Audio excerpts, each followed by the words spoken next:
Merci de nous rejoindre pour ces portes ouvertes de la formation à distance de l'IE de Poitiers. On est très content de vous voir aussi nombreux et on va commencer cette soirée en se présentant. Bonsoir à tous, moi je suis Véronique Préchoux, je suis la responsable du Master Management et Administration des entreprises en formation à distance. Bienvenue. Bonsoir à tous, Mathieu Descou, je suis responsable du service de formation à distance.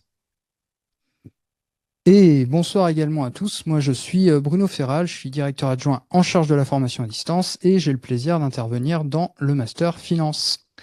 Alors, c'est quoi ce qu'on va faire ensemble ce soir? On va commencer par une présentation brève de ce que c'est que la formation à distance à l'IE de Poitiers et de l'offre de formation qui est disponible dans cet établissement. On va revenir ensuite sur le déroulement d'une année en formation à distance, qu'est-ce qui se passe, quel est le calendrier. On va ensuite avoir la chance d'avoir notre coach qui va être présente et qui va pouvoir nous expliquer un petit peu quel est son rôle au sein de la formation à distance et quelle aide elle est susceptible de vous apporter dans le cadre de cette formation. On reviendra ensuite de façon un petit peu plus pratico-pratique sur le mode de candidature, par quelle plateforme on s'inscrit, quelles sont les dates, comment on peut candidater. On reviendra sur le sujet des coûts pédagogiques liés à l'inscription en formation à distance à l'IE de Poitiers. On parlera par la suite du coup des types de financement qui permettent de financer ces coûts. Et on arrivera à la partie préférée, les questions et réponses. Donc là, on aura le plaisir d'échanger avec vous et de répondre, on l'espère, à vos questions. Alors, qu'est-ce que c'est la formation à distance à l'IE de Poitiers? Déjà, c'est près de 30 ans d'expérience. D'accord, l'IE de Poitiers, c'est de la formation à distance depuis 1997. Donc, ça fait quand même plus d'un millénaire qu'on fait ça, on commence à s'y connaître. 400 étudiants inscrits en 2024, 10 formations qui vont de la licence, donc de la 3e année de licence jusqu'au Master 2.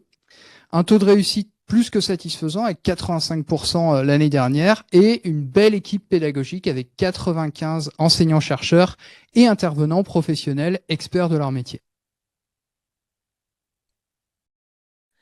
Alors, le profil de nos étudiants, de nos apprenants, vous voyez, il y a une grande majorité de salariés. Ça se voit surtout dans les formations de type Master 2 où la part des salariés atteint presque 100%. Mais en moyenne, on a 70% de salariés.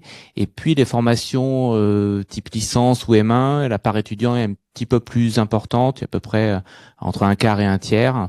Mais les salariés restent quand même majoritaires. Alors, on a pris quelques exemples de témoignages d'anciens étudiants. Donc, beaucoup, en fait, viennent à l'IAE pour suivre vraiment ces formations, pour l'exemple, pour placer vraiment un plafond de verre au niveau de l'entreprise. Des personnes qui ont, par exemple, un bac plus 2, un bac plus 3, avec un certain nombre d'expériences professionnelles, cadres ou assimilées, font une demande de VAP et intègrent directement le Master 2.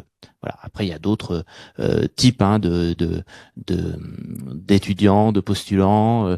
Voilà, vous voyez à droite la personne en commerce international qui a fait donc ce master chez nous.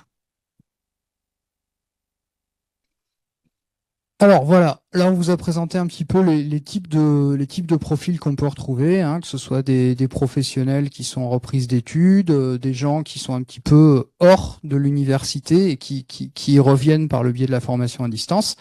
Et la question, c'est avec des profils aussi divers, comment est-ce qu'on fait pour être sûr que vous arriviez au bout de votre parcours?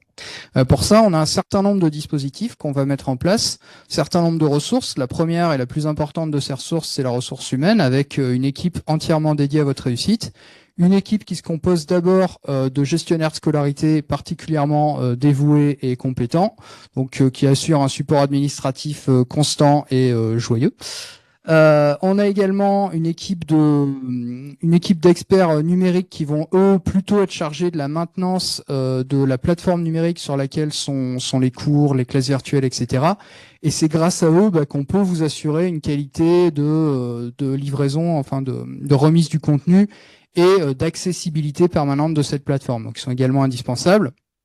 Et on a également la chance d'avoir une équipe d'ingénieurs pédagogiques qui sont vraiment dédiés à l'articulation des différents contenus pédagogiques entre eux et à faire en sorte que les différents moyens d'accéder aux cours et à la connaissance se répondent, que les cours soient mis en forme d'une façon agréable, aisée à comprendre, et que il y ait différentes façons d'assimiler les contenus et les concepts qu'on vous présente, que ça soit des capsules vidéo, que ça soit des quiz, que ça soit du contenu un petit peu plus théorique.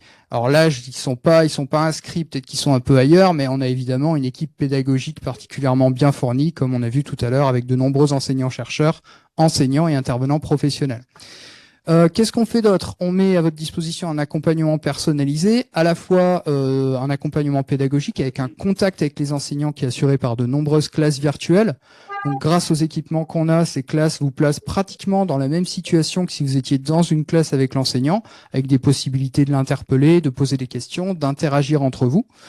On a également un coach qui va plutôt vous aider sur l'aspect organisation, partage entre temps personnel, temps de travail, temps consacré aux mémoires pour ceux qui seront en Master 2. Et on aura la chance de la voir intervenir tout à l'heure. On a également des fascicules qui sont conçus par les enseignants qui délivrent les cours et qui vous permettent du coup d'avoir un recours à des contenus qui permettent d'approfondir ce qui est dit au cours des classes virtuelles. D'accord ? Vous avez un contenu pédagogique qui va un peu plus loin que ce que vous entendez en cours. De nombreux outils bureautiques qui sont mis à votre disposition. Donc, on a le pack Office qui vous permet de travailler et de réaliser un certain nombre d'exercices qui peuvent vous être demandés pendant les cours. On a la solution WebEx qui est celle qu'on utilise en ce moment et qui nous permet de réaliser des classes virtuelles dans des conditions satisfaisantes, même avec des effectifs importants. Et on aura également la plateforme Moodle qui sera mise à votre disposition, sur laquelle on va déposer tous les contenus pédagogiques et qui vous permettra d'interagir entre vous avec l'enseignant, comme on le dira un peu plus tard. On a aussi de nombreux événements qui permettent de créer du lien entre les membres d'une même promotion et entre les promotions. Alors ça se passe avec notamment des afterworks lors des regroupements, ça se passe justement lors de ces regroupements qui sont biannuels, donc à 2 occasions on vous fait venir à l'IAE de Poitiers. On considère que c'est vraiment des moments forts de votre formation, c'est des moments qui sont vraiment importants, on vous encourage à participer à ces regroupements.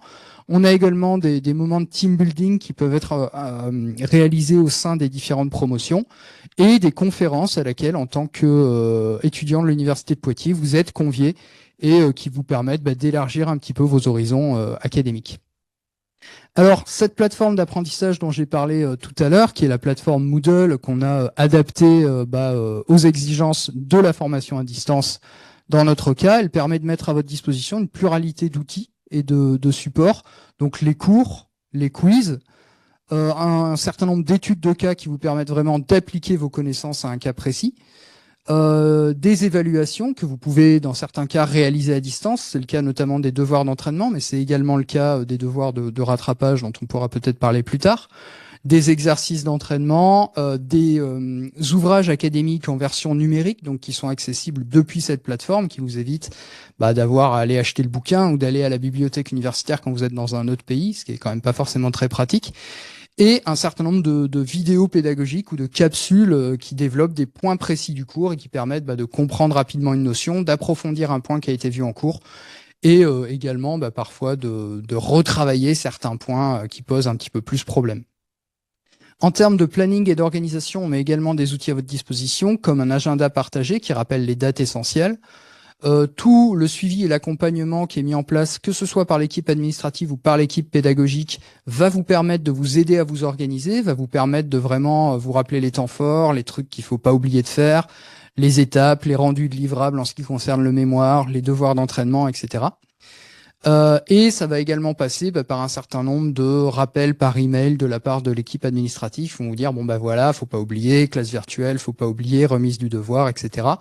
Et en ce qui concerne l'utilisation de la plateforme elle-même, des tutoriels sont à votre disposition pour vous apprendre à vous l'approprier. Pour générer du lien en ligne entre vous et avec vos enseignants, il y a un certain nombre d'outils à votre disposition, notamment le forum et le chat. Alors le chat, c'est celui que vous êtes en train d'utiliser maintenant pour poser des questions à nos adorables collègues qui répondent rapidement. Je vois que Jean vient de répondre à un truc. Donc la fonction de chat vous permet de réagir et de poser des questions pendant les classes virtuelles ou pendant les temps de rassemblement de ce type. Et la fonction forum vous permet de poser des questions en dehors de ces temps de classe virtuelle. Si vous avez une question sur un exercice ou sur un point de cours, vous n'arrivez pas à comprendre un élément, vous pouvez aller sur le forum, poser la question à l'enseignant qui va pouvoir alors vous répondre ou répondre à l'ensemble de la promotion. Donc, vous avez ces outils pour garder le contact avec l'équipe pédagogique. Alors pareil, il y a aussi une assistance technique. Si jamais la plateforme marche pas pour une raison X ou Y, normalement on fait gaffe. Notre pôle numérique est là pour s'assurer que ça soit accessible, mais il peut se passer quelque chose et dans ces cas-là, il y a une assistance technique qui reste disponible. Et là, je reviens un petit peu sur ce qu'on a dit. Un certain nombre de contenus sont mis à votre disposition en ligne, que ce soit des capsules vidéo, des ouvrages in extenso auxquels vous avez accès de droit en tant qu'étudiant de l'Université de Poitiers, des podcasts sur des points d'intérêt qui peuvent correspondre à des contenus que vous abordez en cours, et également des articles spécialisés, donc pour faire un petit peu l'état de la recherche scientifique dans les différents domaines que vous étudiez. Voilà un petit peu ce qu'on met en œuvre pour s'assurer que vous réussissiez. Donc, en ce qui concerne l'offre de formation de l'IAE de Poitiers à distance, c'est 10 diplômes qui sont disponibles entièrement à distance. C'est un management international en master 2, finance en master 1 et master 2. Alors en master 2, c'est finance et ingénierie financière, management et commerce international en master 1, commerce international en master 2. Donc vous avez à peu près compris que cette ligne, c'est des continuités, d'accord? C'est des parcours types en master 1, master 2. Vous rentrez en master 1 en finance, le débouché naturel, ça va être le master 2 FIF, finance ingénierie financière. Vous rentrez en master 1 en management et commerce international, vous avez 2 poursuites qui s'offrent à vous de façon assez intuitive. C'est soit le master 2 commerce international, soit le master 2 management international.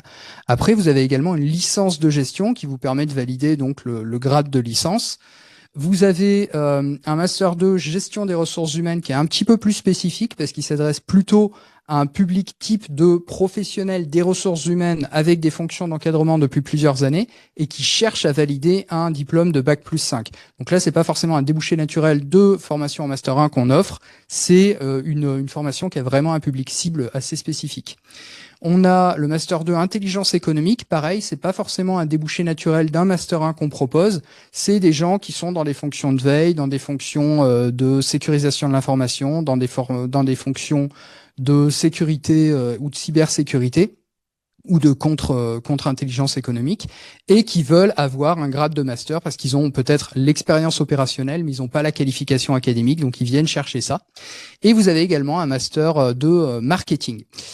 Et nous avons la chance, la joie et le privilège d'avoir la responsable de formation du master management et administration des entreprises, qui est lui aussi un peu spécifique, mais je ne saurais pas en dire grand-chose, donc je vais la laisser en parler.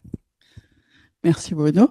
Donc le master management et administration des entreprises, c'est un master qui s'adresse à des gens qui ont a priori déjà une expérience dans un autre domaine. C'est-à-dire que c'est un master qu'on appelle aussi double compétence. Il s'adresse on a des promos avec des effectifs très très variés, des gens qui viennent d'horizons très différents, puisqu'on peut avoir dans une même promotion des ingénieurs, des militaires, des sociologues, des musiciens. On a vraiment des gens qui ont des parcours très différents. C'est un master pour les gens qui n'ont jamais étudié la gestion et qui viennent chercher à compléter leur formation de base en s'orientant en venant se spécialiser dans le management et administration des entreprises. Donc c'est un recrutement un peu spécifique, ça n'est pas la continuité des autres formations qu'on propose et c'est un master également qui est proposé uniquement à des gens qui ont déjà plusieurs années d'expérience professionnelle significative. Donc des stages ou quelques années d'alternance, ça ne suffit pas puisque c'est vraiment un master qui est pensé pour des professionnels. Et j'en profite pour rajouter quelque chose par rapport à ce que tu disais parce que j'ai vu qu'il y avait des questions là-dessus. Les masters en général, au-delà du MAE, les formations plutôt, elles ne sont pas c'est pas de la formation où vous avez toutes les heures de cours en présentiel. J'ai vu qu'il y avait des questions là-dessus. Les cours en présentiel ont lieu lors des regroupements. Ensuite, on a des classes virtuelles que vous pouvez suivre en direct et qui sont, pour répondre à une question que j'ai vue, qui sont à l'heure de Paris, en général de 18h à 19h30 le soir, mais que vous pouvez aussi regarder en différé.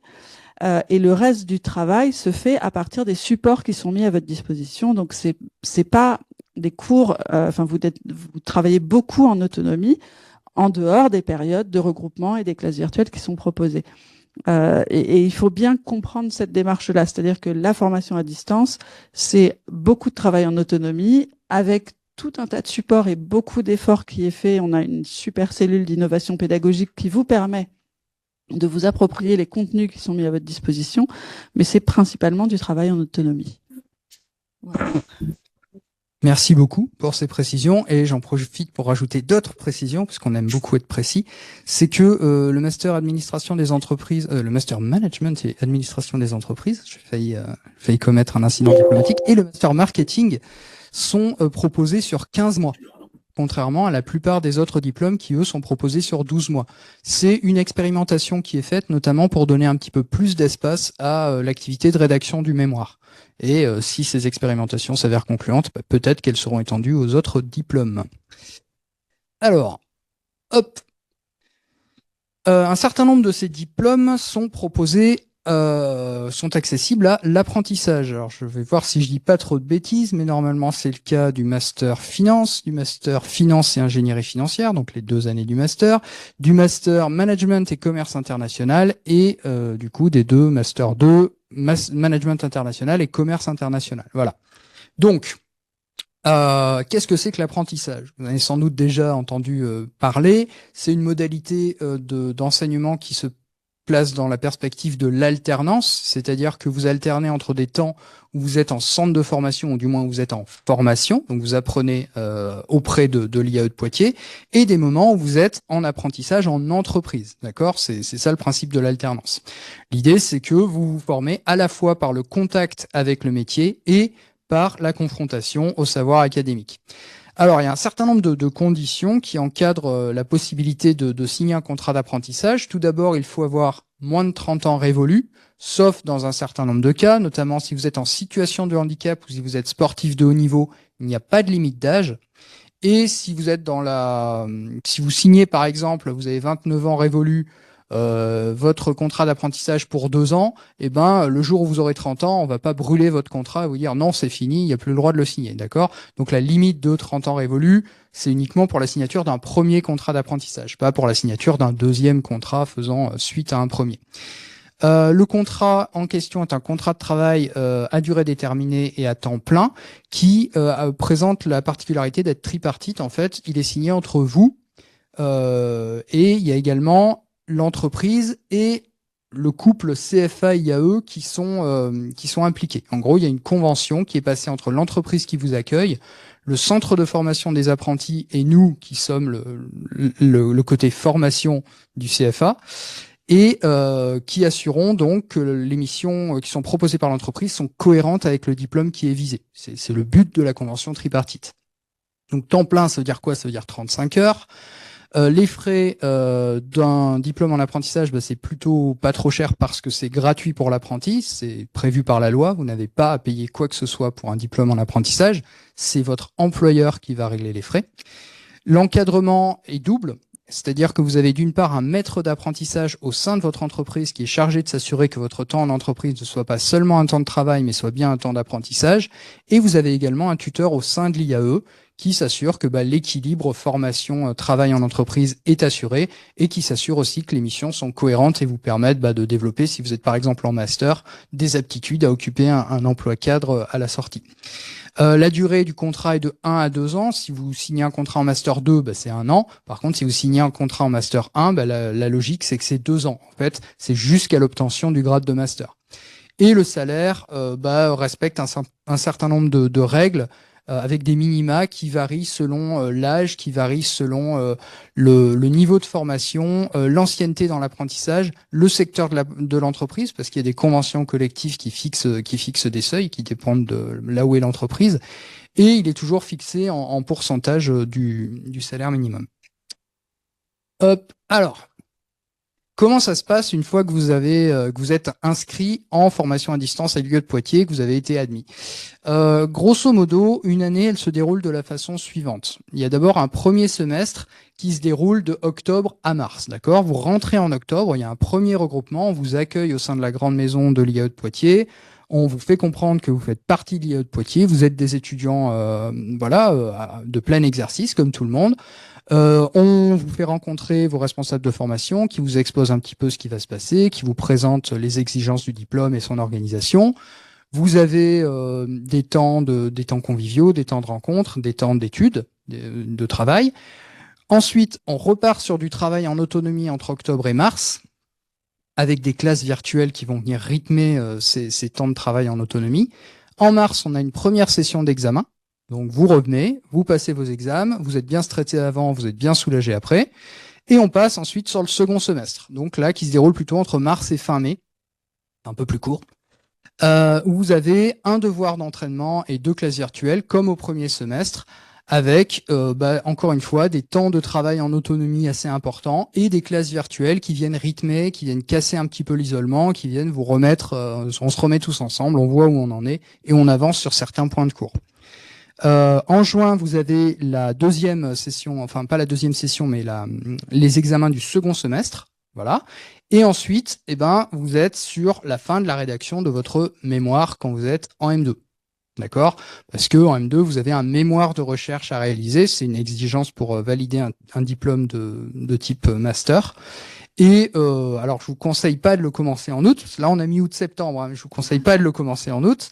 Vous avez la soutenance en septembre. Voilà. Donc en août, vous avez fini le mémoire. C'est le moment où vous avez fini. Voilà, en gros, comment s'organise une année. Là, je crois que on va pouvoir passer la parole à notre coach. Elle est en ligne? Tu la vois? Elle est en ligne. Je suis là. C'est à Alors, vous. bonsoir tout le monde. Est-ce que vous m'entendez? Est-ce que vous me voyez? Au moins m'entendez. On vous entend, mais est-ce qu'on peut la mettre en évidence?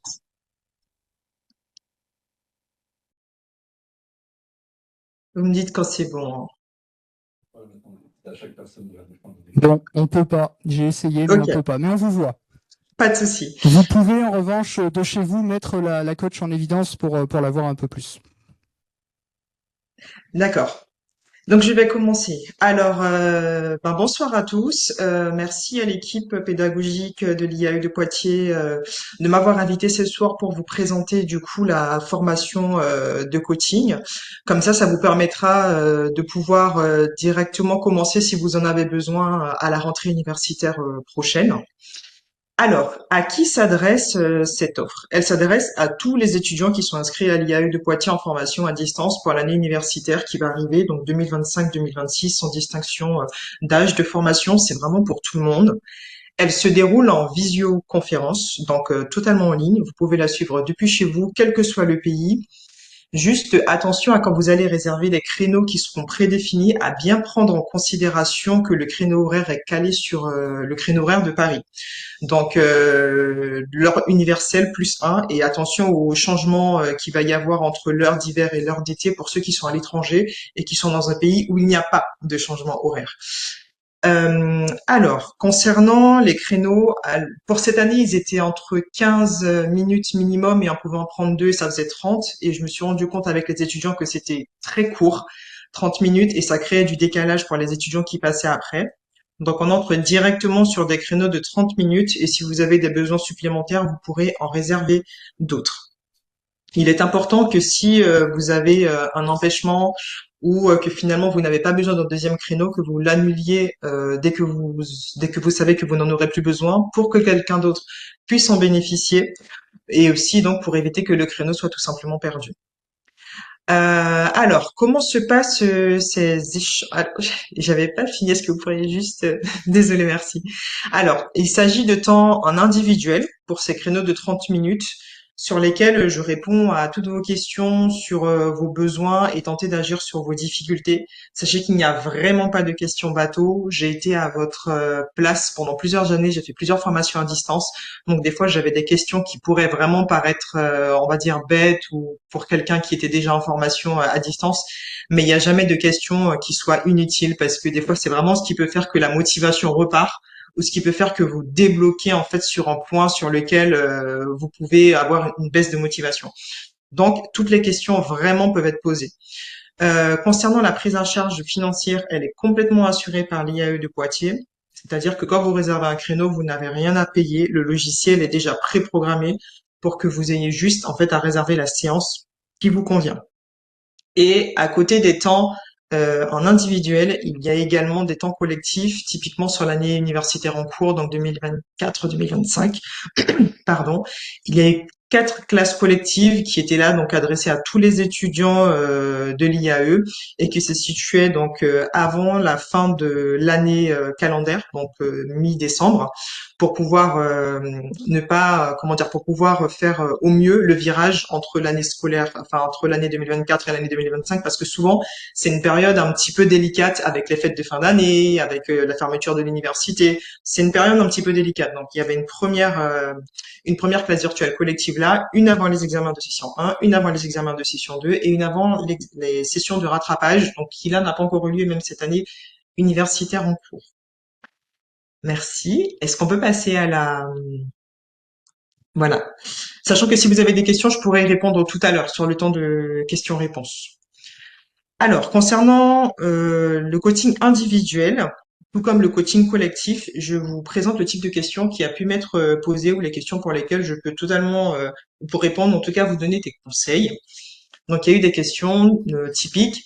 J'ai du mal à m'organiser entre mon temps de travail à temps plein, ma vie de famille. Comment faire au mieux?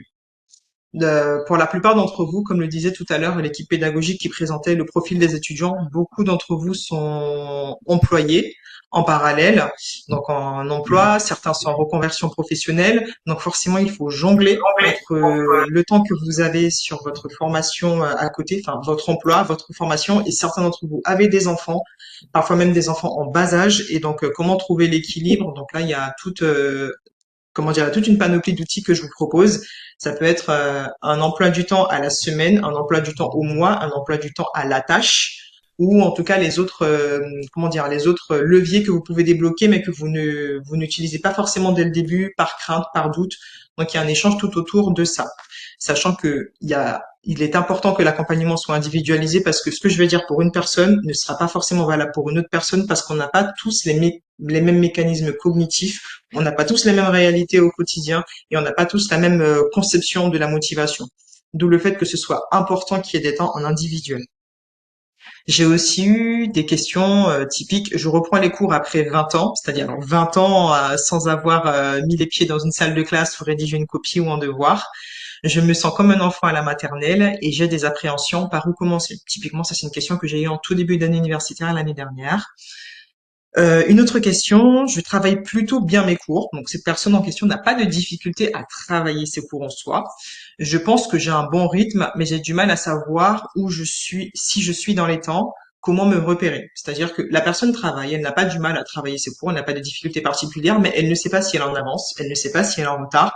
Si elle est en avance, qu'est-ce qu'elle fait? Est-ce qu'elle met en stand-by et qu'elle attend? Si elle est en retard, qu'est-ce qu'elle fait? Comment est-ce qu'elle peut rattraper le temps perdu pour essayer d'en tout cas prête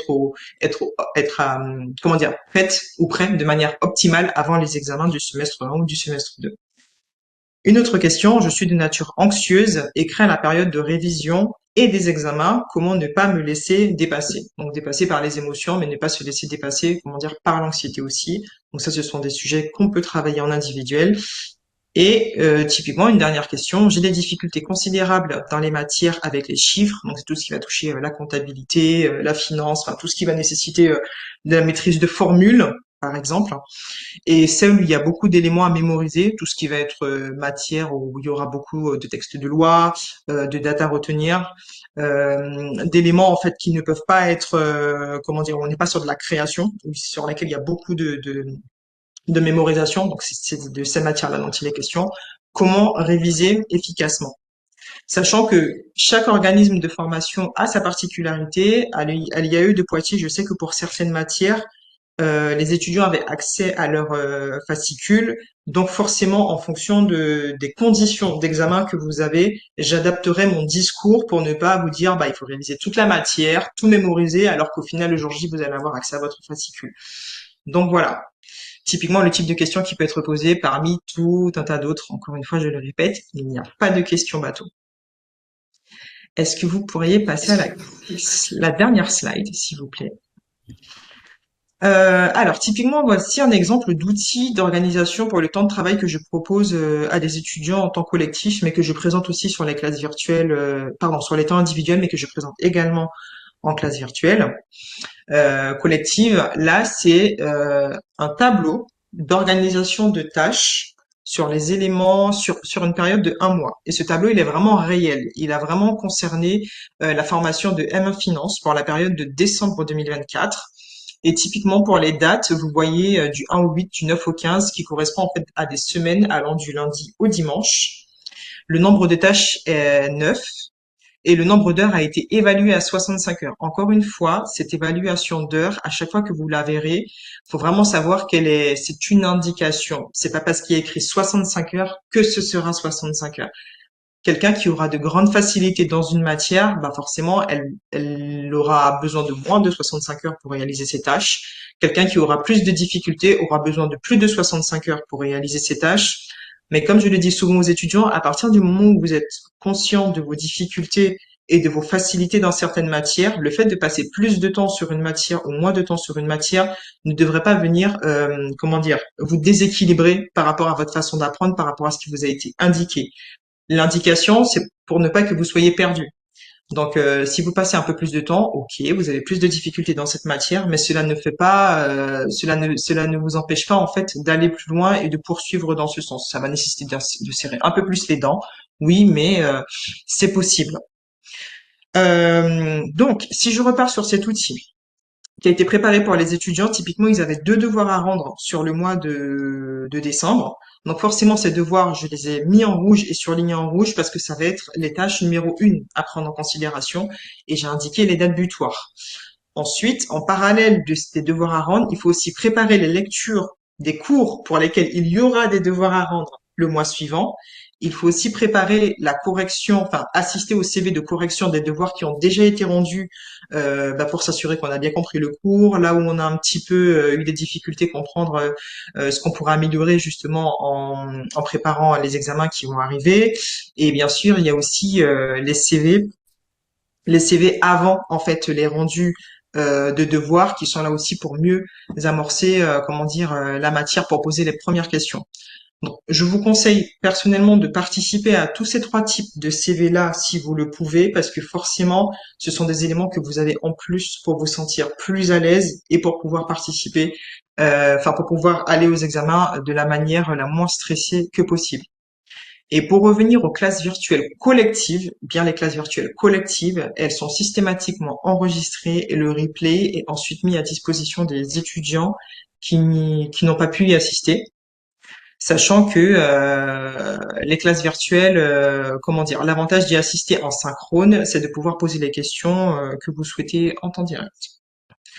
Donc voilà, en ce qui me concerne, la présentation est finie, mais je reste connecté pour le temps de questions-réponses qui y aura lieu juste après. Donc si vous avez des questions, n'hésitez pas à les garder, ce sera un plaisir pour moi d'y répondre. Merci beaucoup de cette présentation très détaillée et très riche. On va passer maintenant à l'explication des modalités d'inscription. Mathieu.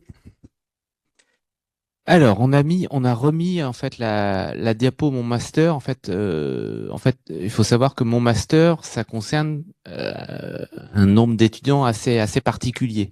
Les étudiants qui sont en formation, qui ont le statut de formation initiale, ou des étudiants qui sont alternants, qui veulent faire un contrat d'apprentissage. Vous voyez, pour uniquement 2 formations, les 2 Master 1.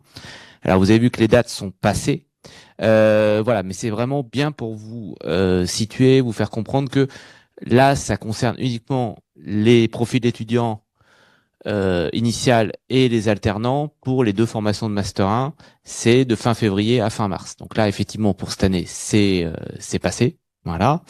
Et après, si on peut aller à la diapo suivante, voilà. Donc vous, ce qui va vous concerner, c'est e-candidat. Donc c'est une plateforme nationale. C'est accessible à tous, de la licence au Master 2, tous les Master 2. Par contre, pour les 2 Master 1, ça va uniquement concerner les personnes salariées et reprises d'études. Voilà. Pas les formations initiales, ni les formations en apprentissage. Pour ces formations de Master 1, j'entends. Voilà. Et donc là, la date, c'est du 17 mars au 15 juin. Donc c'est encore possible. Donc c'est vrai que si vous n'êtes pas encore inscrit, courez-y, allez-y. Voilà, c'est jusqu'au 15 juin au soir. Voilà. Petite précision, on a dit tout à l'heure qu'on avait des formations en apprentissage, donc on a 5 formations en tout, dont 3 Master 2. Pareil, hein, c'est aussi sur e-candidat pour ces 3 formations de Master 2. On le redit, Master 2 Finance Ingénierie Financière, Master 2 Commerce International et Master 2 Management International. Voilà. Je vais laisser la parole à Bruno pour les coups pédagogiques. Oui, on me donne le micro pour les sujets désagréables, mais voilà. Donc, les coûts pédagogiques se décomposent en 2 parties. Vous avez la partie qui est commune à toute inscription à l'université, donc qui a connu une légère augmentation cette année, c'est une augmentation nationale, hein, voilà. Donc 178 € pour les diplômes de niveau licence, 254 €, j'allais vous rajouter 100 €, 254 € pour les diplômes de niveau master, master 1, master 2. À cela viennent s'ajouter des droits pédagogiques différenciés qui correspondent aux coûts spécifiques engendrés par la mise en place de la formation à distance.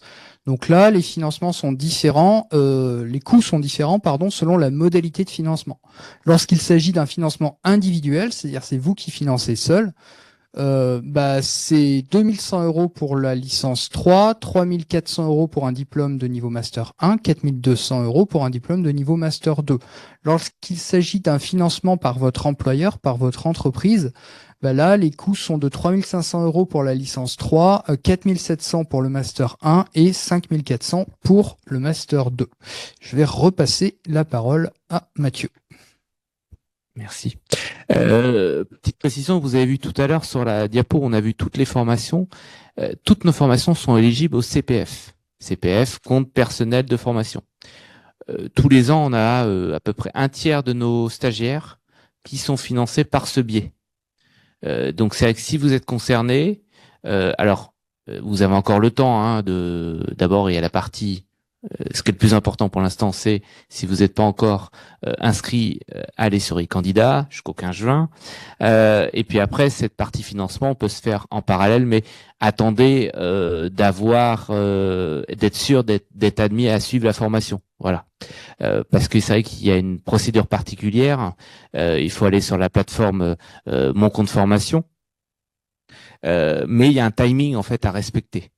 Et dès l'instant où vous faites votre dossier, il y a quelques jours en fait pour répondre de notre côté et après de votre côté. Donc ça sert à rien de le faire maintenant. Vous le faites à partir de fin juin, début juillet. Mais après, si vous voulez plus d'informations, selon votre formation, vous contactez votre gestionnaire et il ou elle vous dira ce qu'il faut faire. Voilà.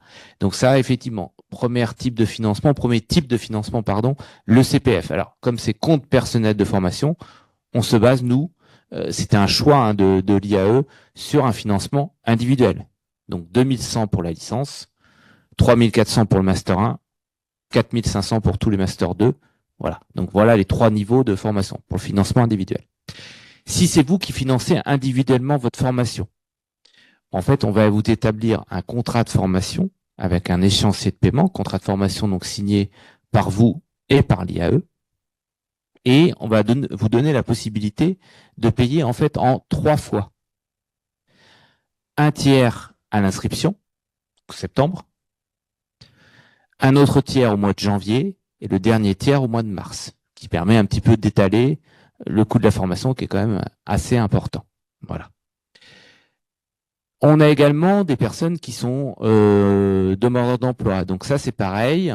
Il faut qu'ils fassent la démarche auprès de France Travail. Il peut y avoir des financements. Alors maintenant, c'est quand même assez rare, mais vous pouvez demander. Ça nous arrive tous les ans d'avoir quelques financements France Travail dans le cadre de la formation. Ça peut être aussi un financement partiel, c'est-à-dire qu'il vous paye qu'une partie de la formation et vous payez le surplus. Ça, c'est possible. Voilà. Petite précision pour le CPF que j'ai pas dit tout à l'heure. Quand vous faites un financement CPF, donc si vous avez la totalité de la formation via votre CPF, très bien. Si par contre que vous avez qu'une seule partie de la formation, il faudra payer directement et tout de suite auprès de mon compte formation le reste de la formation. Voilà, c'est le petit côté négatif. Les personnes qui sont fonctionnaires ou travailleurs indépendants, bah, effectivement, ils peuvent financer aussi, soit par le ministère, nous à l'université, ou par l'université. Ça, après, on voit avec les organismes compétents. Donc là, c'est pour la partie individuelle. Pour la partie entreprise. Donc, on vous a dit tout à l'heure, trois niveaux de financement, 3500 pour les licences et 4007 pour les Master 2. Vous avez donc soit le plan de développement des compétences, on en parlait tout à l'heure, via votre entreprise, donc ça c'est votre employeur. Dans ce cas-là, on va signer non pas un contrat, mais une convention de formation avec 3 parties, avec vous, l'employeur et l'IAE. Et après, on verra avec votre entreprise pour établir les factures pour le paiement. Après, il peut y avoir aussi on a mis ça, les OPCO, les organismes paritaires paritaires collecteurs agréés qui viennent financer, selon la branche d'activité, les frais des salariés de différentes entreprises, selon le secteur d'activité. Donc ça, c'est pareil aussi, convention de formation, et on prend contact avec les personnes spécialistes au niveau soit de l'entreprise ou soit des OPCO. Voilà. Je crois qu'on a fait le tour. Tout à fait, on a fait le tour. Donc ça fait beaucoup d'informations, mais je vois dans le chat depuis tout à l'heure qu'un certain nombre d'entre vous ont déjà posé des questions. Donc n'hésitez pas là si vous en avez.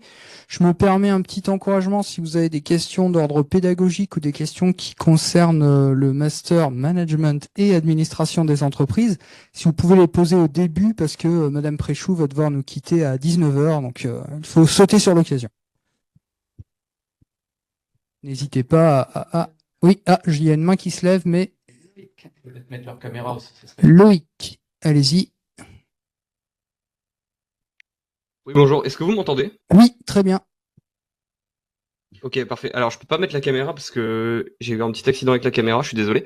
J'avais une question sur Moodle, dont vous avez parlé tout à l'heure. À l'époque, il y avait des ressources en ligne sur Moodle et il y avait aussi, par exemple, des revues, des newsletters, etc. Est-ce que c'est toujours le cas sur la plateforme Moodle, pardon?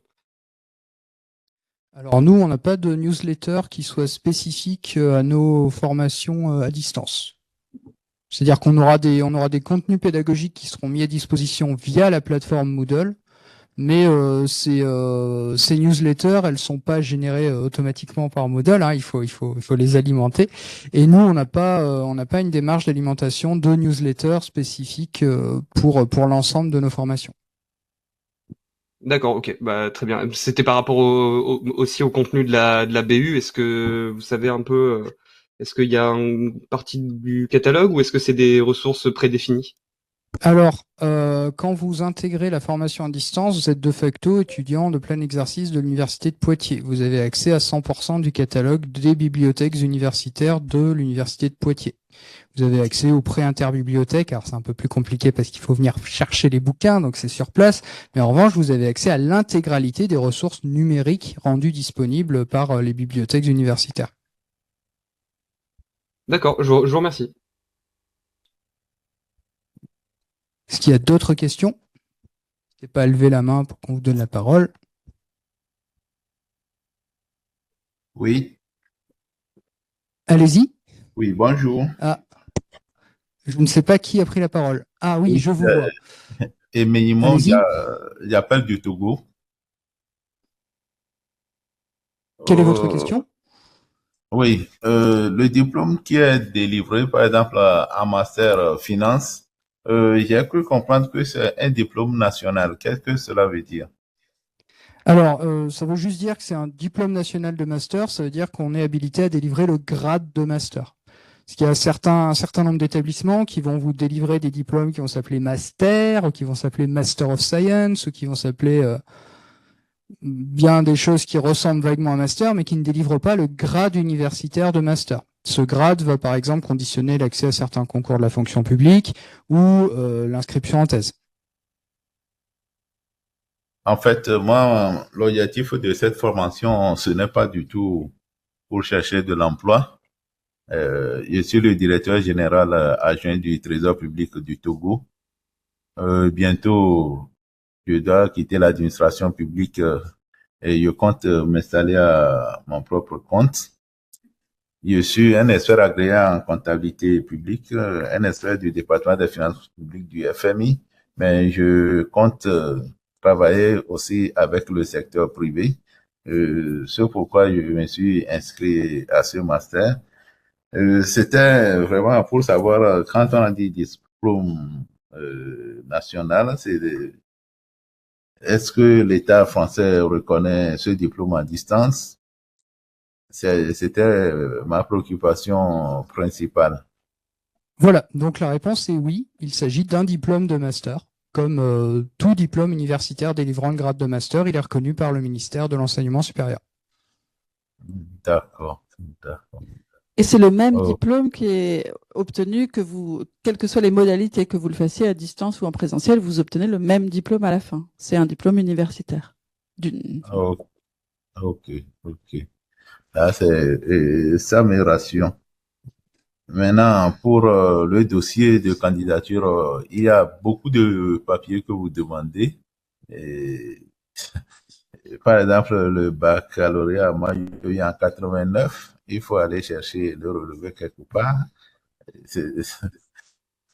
Bon, on va le faire. La date limite, c'est le 15 juin. D'accord? Tout à fait. Sur e-candidat, 15 juin. Voilà.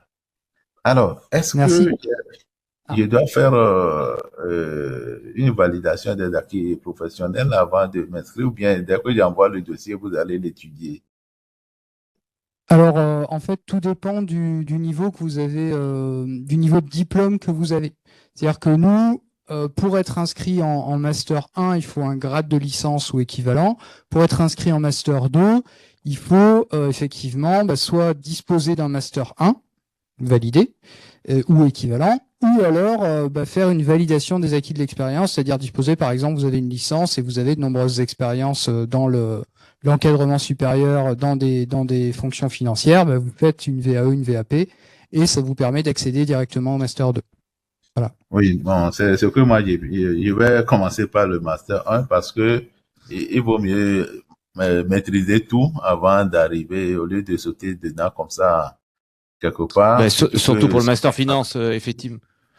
Vaut mieux commencer par le Master 1 parce que c'est un des masters les plus difficiles pour continuer après vers le Master 2. Donc voilà, vous pouvez faire ça en parallèle si c'était l'objet de votre question. Première chose, e-candidat, mais après si vous avez d'après ce qu'on a compris, vous avez un diplôme et des expériences professionnelles, donc peut-être une VAP. Ce que je vous propose, vous nous contactez par mail et puis vous nous exposez votre situation et puis on va y répondre. D'accord? D'accord. En 2014, je m'étais inscrit. Malheureusement, j'ai été nommé à un poste où je ne pouvais pas suivre. J'ai raccroché. Cette année, ça va s'arranger. Marie-Christelle? C'est ça? J'arrive pas à lire. Je vous en prie. Oui, nous vous entendons. Ok. Dans le fond, j'avais comme deux questions. Désolée si je mets pas ma caméra, je suis comme en pause. Donc, j'avais comme deux questions. Les cours, ils commencent à 18h, heure de Paris, et se terminent à quelle heure? Ça, c'était la première question. Et aussi, nous, ici au Québec, il y a comme des universités qui font payer aux étudiants français et belges le même coût que nous, les Québécois, nous payons dans le fond. Donc, est-ce que c'est la même chose là-bas ou les 3500 €, si tout le monde, que vous soyez étranger ou non, français, belge et tout, c'est que ça que on paye? Et aussi, ma troisième question, c'est comme, je m'excuse, dans le fond, moi, je veux comme candidater à un Master 1 de Management et Commerce international. Sauf que j'ai eu le baccalauréat en administration des affaires, mais après, j'ai fait un certificat en affaires internationales. Mais j'ai pas encore eu mon diplôme du certificat en affaires internationales parce que c'est en juillet qu'ils vont comme nous délivrer tout ça. Donc, est-ce que présentement, je candidate juste avec mon baccalauréat en administration des affaires et par la suite, je joins mon certificat en affaires internationales, ou comment ça se fait? Donc, c'était plus ou moins mes questions. Alors, première question, généralement c'est 18h, heure de Paris, jusqu'à environ 19h30, heure de Paris. Parfois ça peut se prolonger un peu s'il y a beaucoup de questions, mais généralement c'est ça les horaires. Pour la deuxième question, oui, ces frais sont communs à tout le monde, que vous soyez français, que vous soyez étranger, que vous soyez en activité, que vous soyez en formation initiale. Ce sont les frais qui sont liés à la modalité d'enseignement à distance. Voilà. Et pour la troisième question, alors je connais pas très bien le système d'enseignement québécois, mais si le baccalauréat correspond à 4 ans d'études après le bac ou à 3 ans d'études, enfin, moi je dis le bac, voilà, à 3 ans d'études supérieures ou à 4 ans d'études supérieures, c'est l'équivalent d'un bachelor. Bah, a priori, après le passage en commission d'équivalence, vous pouvez vous inscrire avec ça directement en Master 1. Il n'y a pas besoin d'attendre ce certificat en affaires internationales. Ok, c'était ça. Merci. Je vous en prie. Est-ce qu'il y a d'autres questions? Je crois que j'avais vu une autre main se lever tout à l'heure, mais elle s'est baissée. Moi, s'il vous plaît. Allez-y. Moi, je... Alors, Jonathan. Ouais, moi aussi, j'avais une question. Allez. Ouais. Allez-y, Jonathan et ensuite Nathan. Oui, merci beaucoup. Alors, moi, c'est une question très simple. C'est au niveau des visios, du coup, le soir à 18h. Est-ce que ce sont des cours, par exemple, où il faudra prendre des notes, etc., ou tous les cours seront déjà dans un dossier particulier? Ce sera juste des questions-réponses? Alors, un cours. Les classes virtuelles peuvent prendre plusieurs formes. Parfois, il s'agit de cours. Donc, Ok. c'est mieux de prendre des notes parce que la prise de notes, elle active un petit peu la mémorisation. D'accord? Oui, oui. Après, les classes virtuelles sont enregistrées, donc si par extraordinaire vous ne pouvez pas y assister, vous pourrez toujours revisionner la classe virtuelle. Ou si vous n'êtes pas sûr d'un point de votre prise de notes, vous pouvez la revisionner. Il y a également des classes virtuelles de correction de devoirs ou des classes virtuelles beaucoup plus courtes qui peuvent être ponctuellement organisées pour expliquer un point de cours parce qu'il y a un truc qui est pas passé, qui n'a pas été compris par la promotion, donc l'enseignant organise un nouveau truc. Il y a plusieurs types de classes virtuelles. Mais dans tous les cas, le mieux, effectivement, c'est de prendre des notes pour faciliter la mémorisation parce que l'écriture, ça active des circuits différents que juste écouter, regarder, quoi. Ok, mais on a quand même des cours déjà écrits, alors. On a quand même déjà... Bien sûr. Oui, ok. Bien sûr. C'est juste certains cours où il faudra prendre des notes pour les avoir, ou ils seront quand même écrits, En fait, c'est deux choses différentes. C'est-à-dire, vous avez un fascicule, c'est-à-dire vous avez du contenu pédagogique qui est mis sur la plateforme, mais la classe virtuelle, elle permet d'aller plus loin. D'accord, ok. Vous voyez, c'est comme se dire si vous avez, je sais pas, si vous avez quelqu'un qui a écrit un manuel et qui vient vous faire une masterclass de 2 heures, c'est dommage de se dire, j'ai pas besoin de prendre de notes de ce qu'il dit parce qu'il a écrit le manuel, j'ai qu'à lire le manuel. Vous voyez, généralement, on dit des trucs en plus dans les cours. On les dit d'une façon différente. Ok, et après, si c'est pour la L3, est-ce qu'il va y avoir une sorte de TOEIC Alors, c'est quoi? Alors, non, il n'y a pas le TOEIC, mais par contre, pour toutes les formations, on oblige tous les candidats à passer le test TADI, test d'enseignement à distance, qui est un test en ligne que l'on a créé, qui est en fait un QCM réparti en 5 rubriques.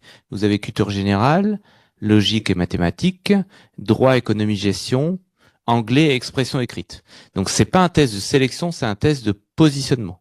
Et en fait, c'est un outil d'aide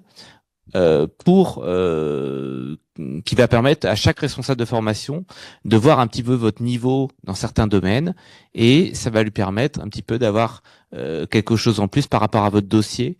Mais c'est obligatoire, il faut le passer, ça se passe en ligne. Au moment où vous ferez la candidature, vous aurez un lien pour le faire. Vous le ferez une fois par contre. Okay. Et puis ça aide le responsable de formation à prendre sa décision sur votre candidature. Et si la question c'était est-ce qu'on organise des sessions TOEIC pour les étudiants en formation à distance? Là, la réponse est non. Par contre, ça serait un peu compliqué d'organiser ça de loin. Donc c'est à faire de mon côté si j'en ai besoin. Ça, okay. Voilà. Okay. Nathan, c'est bon, Jonathan? Oui, merci beaucoup. Oui, génial. Nathan? Oui, bonjour. Merci pour cette présentation. Je posé une question dans le chat tout à l'heure et on m'a invité à prendre contact avec le responsable de la filière, mais je leur pose quand même, au cas où.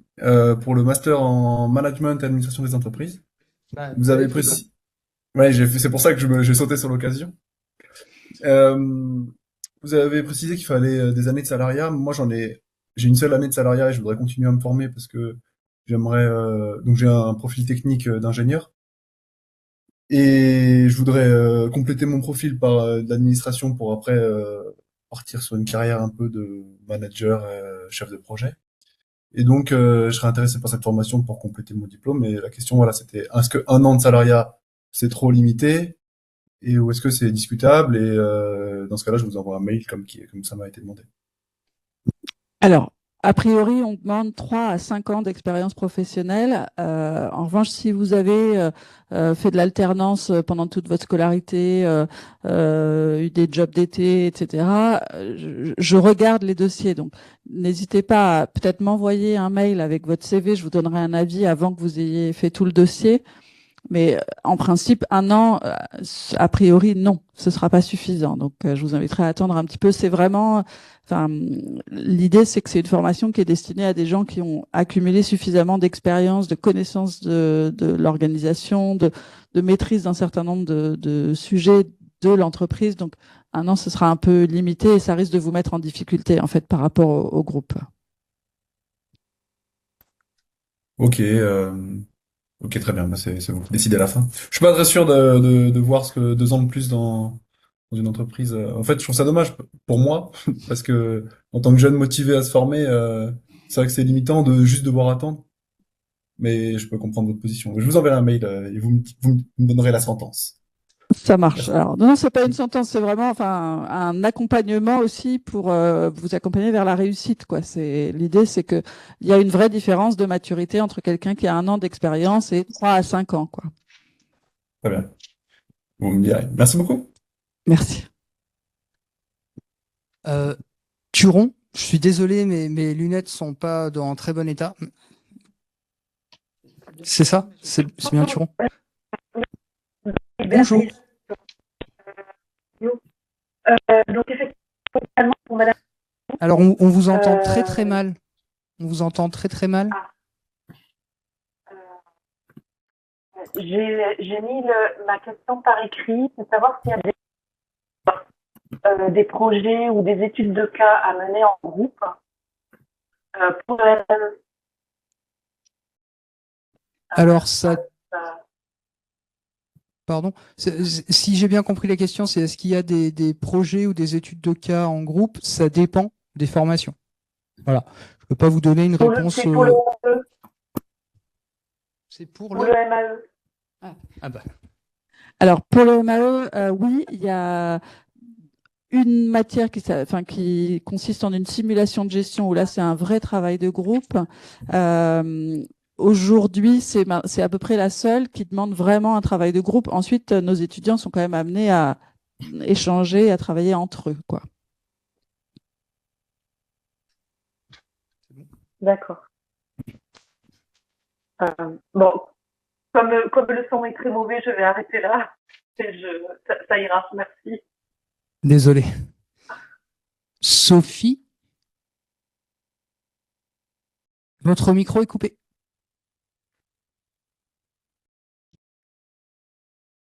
Pardon. Bonsoir. Bon. Merci. Bonsoir. Je voulais savoir s'il est possible d'effectuer le M2 intelligence économique en ayant fait d'abord un M1 chez vous en management et commerce international, même si a priori cela s'adresse à des professionnels déjà du secteur. Alors là, c'est quelque chose, je pourrais pas vraiment répondre à la place du responsable de formation. Voilà. Il y a eu des cas. Voilà, on va pas vous dire que c'est monnaie courante, mais il y a déjà eu des cas. Mais c'est vrai que c'est un petit peu comme le MAE, le master de l'intelligence économique prend des personnes qui ont vraiment beaucoup d'années d'expérience. Donc voilà, mais vous pouvez tenter. Voilà. Par contre, on garantit pas.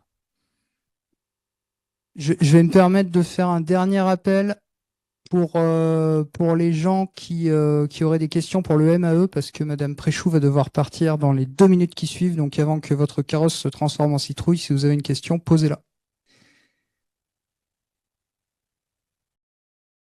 Monsieur. Moi, j'avais une question. Allez-y, si c'est pour le MAE, foncez. Oui, merci. J'avais une question qui concernait la double compétence que vous avez évoquée tout à l'heure. Vous m'entendez? Alors, on vous entend, mais quelqu'un d'autre a un micro allumé. Mathieu et Oriane. Ouais, il y a beaucoup de micros ouverts. Là. Voilà, merci. Allez-y, continuez votre question. Ah, on vous entend plus. Oui. Pendant la double compétence, est-ce que vous citiez tout à l'heure des profils type ingénieur ou je sais plus quels exemples vous avez pris, un profil qui est le mien du coup, qui est plutôt orienté commerce international à la base, peut-il correspondre à un MAE qui permet de compléter quand même un certain nombre de domaines, notamment la stratégie, la gestion et autres, qui ne sont pas des choses que j'ai pu approfondir lors de mon parcours? Alors, d'une manière générale, c'est pas évident de répondre comme ça, juste sur un bien titre sûr. de formation, mais encore une fois, vous pouvez tout à fait me contacter, m'envoyer un CV, et avant de faire tout le dossier, je regarde et je vous fais un retour. Ce sera sans doute plus simple. Le dossier, je l'ai fait de toute façon, donc maintenant, on va vous... Ok, oui, il me semble avoir vu, je me voir, disais non. que votre nom m'était familier, donc vous avez déposé. Ok. Vous aurez un retour rapidement, du coup. Très bien. Et j'avais une autre question concernant le volume horaire, puisque si j'ai bien compris, on est sur des cours qui se déroulent de 18h à 19h30 2 fois par semaine, c'est ça à peu près? Et je vois un volume horaire affiché à 660 heures, donc comment ça... Enfin, le volume affiché n'est pas un volume de face à face, non? J'imagine. Non, en fait, ce qui manque, c'est vous. C'est le travail en autonomie qui fait 660 heures. C'est une estimation du temps à consacrer pour réussir la formation. Et vous avez un certain nombre d'heures en face à face à travers les classes virtuelles. Le reste, c'est vous. Parfait. Et vous avez une idée du nombre d'heures en face à face, justement? Vous avez 12 matières par diplôme. Vous avez 4 heures et demie de classe virtuelle par matière. Voilà. Ok. Et donc, c'est bien 2 fois par semaine le rythme globalement, quoi, c'est ça? Environ, c'est ça. Ok, très bien. Merci. Voilà. Merci beaucoup, Véronique, et au revoir. Donc, on va assurer le reste des questions tous les deux, donc on sera sans doute un peu moins précis s'il y a des questions sur le MAE, mais on fera de notre mieux, et vous avez toujours la possibilité de le contacter, Madame Préchou, par mail. Donc, Kaba, je crois que vous aviez levé la main.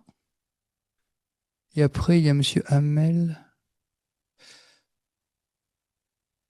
Vous nous entendez? Votre micro est coupé. Je suis désolé, je vous dis Kaba parce que c'est votre screen name et je vois rien d'autre.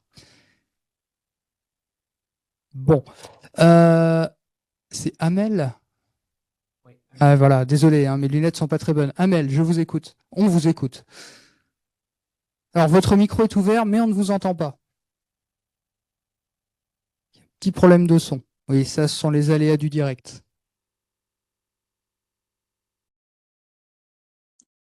J'ai une question, mais Alors, dans l'intervalle, allez-y, posez votre question le temps que le problème de micro se règle. Bonjour. Bonjour. Bonsoir plutôt. Je suis Voldi. Enchanté. Merci beaucoup. Je réside au Congo-Kinshasa. Alors, je m'étais inscrite pour la formation en MB, ressources humaines. Et j'ai une question par rapport aux examens. Comment ça va se passer? Est-ce que les examens seront en présentiel ou soit on va le passer en ligne ou bien comment les examens se passent? Alors, rappelez-moi, vous êtes au Congo. Oui, je suis Voldi. Actuellement, je suis en France pour les vacances, mais je veux repartir chez moi. Alors, je voudrais savoir comment est-ce que les examens sont organisés. On le passe en présentiel ou soit on le passe en ligne, vu que le cours sera un peu en mode virtuel. Alors, vous n'aurez pas besoin de venir en France pour passer vos examens. Vous passerez vos examens donc au Congo-Kinshasa. Il faudra par contre trouver un centre, style ambassade, consulat, Alliance française de la ville la plus proche de chez vous, qui accepte de vous faire passer donc les examens. Donc, il faut savoir que les examens, donc il y a plusieurs périodes. La première période pour le semestre 1, ça sera au mois de mars, sur 3 jours. Et la deuxième période, ça sera au mois de juin, sur 2 jours. Okay. D'accord? Et si nécessaire, des rattrapages en septembre. Et la démarche pour trouver les centres, c'est à nous. Alors, ce qu'on fait, c'est que vous écrivrez à votre gestionnaire. Il ou elle vous enverra une fiche à compléter, à faire compléter par vous et par le centre. Et après, nous, on prendra contact avec la personne pour valider tout ça et lui envoyer après le matériel sécurisé. D'accord. Voilà.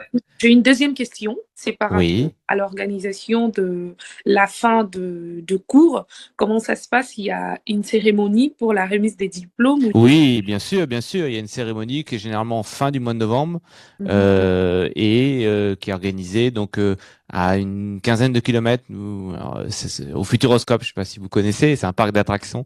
Donc c'est le Palais des Congrès qui est juste à côté et donc il y a une remise des diplômes effectivement pour tous les étudiants et bien évidemment vous êtes invités, conviés si vous êtes diplômé. Voilà, et vous pouvez même venir accompagné de 2 personnes. D'accord. Merci beaucoup. Ça serait. Mais je vous en prie, je vous en prie. Alors, est-ce que le problème de micro s'est réglé? Non, ça ne fonctionne toujours pas. Bon, la technique est contre nous, je suis désolé. Je vous invite à poser la question par écrit et si elle requiert une réponse à l'oral, nos collègues nous la transmettront et on y répondra. Désolé, vraiment, c'est pas de chance. Kaba, je vois que vous levez à nouveau la main. Si vous voulez prendre la parole, il n'y a pas de problème. Après, peut-être que je prononce mal.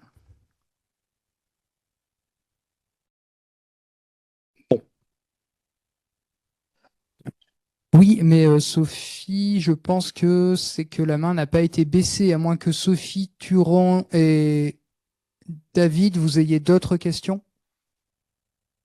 Je pense que c'est les gens qui ont posé les questions tout à l'heure. Ok. Est-ce que quelqu'un d'autre a une question?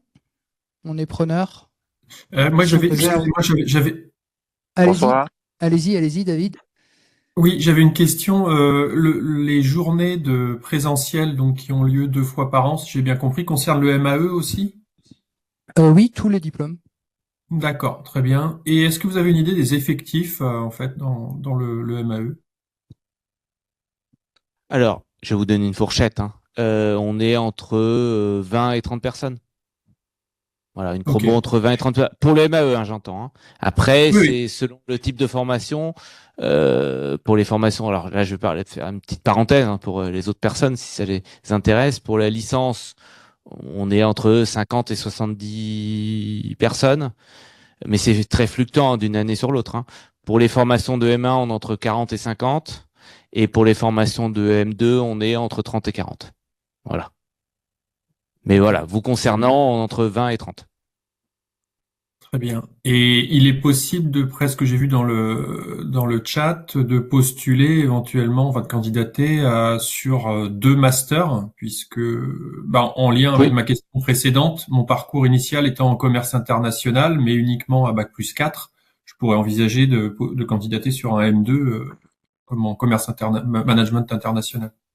Tout à fait. Vous pouvez candidater jusqu'à 2 candidatures. Enfin, deux formations, et voilà. Donc oui, vous pouvez candidater au MAE et au commerce international. Bon, après, il faudra faire un choix. Oui, bien évidemment. Mais oui, vous pouvez le faire. Ok, merci. Mais je vous en prie. Est-ce qu'il y avait d'autres questions? Est-ce qu'on va essayer avec Kaba, peut-être? Si toi tu le dis, ça va marcher. Peut-être. Est-ce qu'il y a d'autres questions après? Il n'y a pas eu de questions par rapport à l'intervention de notre coach. Faut pas hésiter, puis il n'y a pas de questions bêtes, sur le recrutement, sur la VAP, sur les commissions d'équivalence. Qu'est-ce que pourrait y avoir comme question sur le mémoire? On a eu trop de questions sur le mémoire. Voilà, faut pas hésiter, même si vous avez déjà posé des questions, vous pouvez en reposer encore. Oui, j'aurais une question, moi, s'il vous plaît. Oui. Je sais pas qui parle, mais allez-y. Oui, ok, c'était un problème de son. Allô? Ah, c'est Kaba alors. Oui, monsieur Kaba, exactement. On vous écoute. Bonsoir. Ouais, bonsoir. Ouais. Bon. Alors, moi, je vis actuellement en Guinée.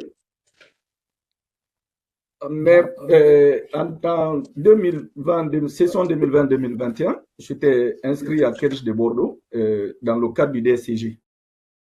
Bon, mais j'ai fait les 4 unités d'enseignement, les 4 modules, notamment le droit, finance, contrôle des gestions, etc. Mais à la fin de l'année, certes, j'ai fait d'autres formations avant de m'inscrire à ce parcours-là. Mais par contre, ma candidature a été refusée aux examens. Je n'ai pas été admis aux examens. Donc, du coup, après, je suis venu à Paris, mais entre-temps, j'ai eu une proposition en Guinée. Je suis en Guinée depuis juillet 2021 dans le cadre professionnel. Et je voulais faire mes examens en DSCG. Mais par contre, je n'ai pas un master encore qui a le grade de master. Donc, est-ce que ce master ingénierie financière a le grade master et est-ce qu'il est accepté aussi dans les concours DSCG? Alors oui, comme on l'a dit tout à l'heure, le master finance et ingénierie financière confère le grade de master. Donc si vous êtes admis et que vous êtes lauréat de ce diplôme, vous aurez le grade de master. Après, je ne crois pas qu'ils permettent de valider des UE du DSCG. C'est le cas du master CCA, c'est le cas du master CGAO, mais ce sont deux masters qu'on ne propose pas à distance. Donc je ne pense pas que le master FIF permette de valider des UE du DSCG. Allô? Oui, allô? Oui. Bon, en fait, ce que je veux savoir, est-ce que ces masters a le grade master, non? Oui. Voilà. Si je valide ces masters-là, est-ce que je peux être admis après dans les concours DSCG? Bah, a priori, oui. Vous ne serez pas dispensé d'UE si c'était votre question. C'est Parce qu'on me dit qu'apparemment, il y a peut-être une dispense du haut par le biais du master FIF. Je n'étais pas au courant. Et donc, oui. Je ne demande pas des dispenses. Non, on a bien compris. C'est juste que je continuais la réflexion. Voilà. Donc, vous avez validé un certain nombre d'UE, mais vous n'avez pas été admis à l'examen parce que vous n'aviez pas de diplôme permettant de vous présenter au DSCG. Là, vous aurez un master. Vous aurez un grade de master. Ouais. C'était ça la question. Voilà. Voilà, exactement. Très bien.